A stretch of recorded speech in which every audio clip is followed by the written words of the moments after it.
Hello दोस्तों, welcome to Code Cafe. Python series के इस वीडियो में हम पढ़ेंगे reading dynamic input from keyboard. Keyboard के थ्रू हम कैसे डायनेमिक इनपुट को यूजर से ले सकते हैं, उसके बारे में। तो आइए जानते हैं इसके बारे में। सो in Python 2 we have two methods to take the dynamic input from keyword. The first one is the raw input and second one is the input. But in Python 3 we have only this method. So we have to focus on this method to take input from keyword. जानते हैं इसके बारे में। जो input method है हमारा, वो keyboard से और यूजर से कैसे इनपुट ले सकते हैं, उसके लिए यूज होता है। जैसे अगर हमने कोई वेरिएबल लिया x और हम उसमें लिख रहे हैं इनपुट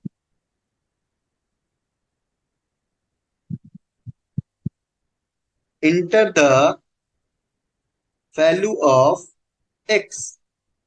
तो इस केस में क्या होगा, जब भी हम इसे एग्जीक्यूट करेंगे तो हमें यहां पे लिख कर आएगा enter the value of x।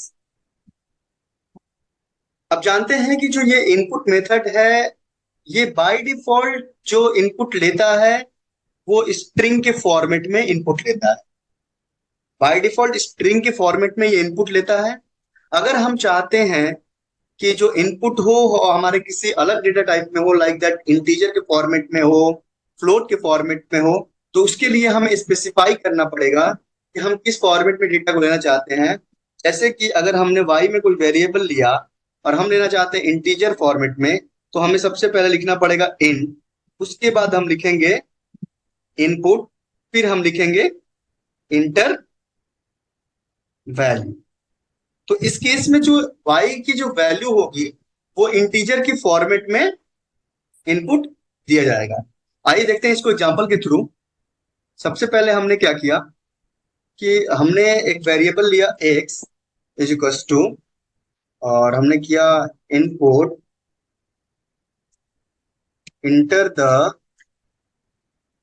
Value of x, और हमने टाइप चेक किया प्रिंट टाइप ऑफ x।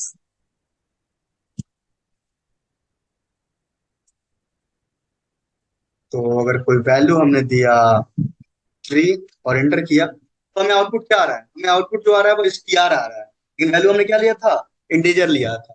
तो हम ये कह सकते हैं कि जो इनपुट मेथड होता है वो बाय डिफॉल्ट जो वैल्यू लेता है वो किसके फॉर्मेट में लेता है, वो स्ट्रिंग के फॉर्मेट में लेता है। अगर यही काम हम y नाम का एक वेरिएबल लेते हैं और उसमें हम स्पेसिफाई कर देते हैं कि हम इंटीजर डेटा टाइप को लेना चाहते हैं, तो उस केस में जो वैल्यू होगी हमारी वो क्या होगी, वो इंटीजर होगी।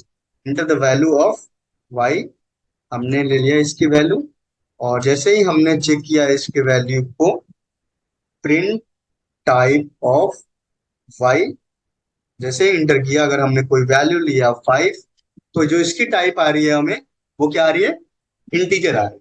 तो इस तरीके से हम जो वैल्यू है वो यूजर से ले सकते हैं, कीबोर्ड के थ्रू वैल्यू ले सकते हैं।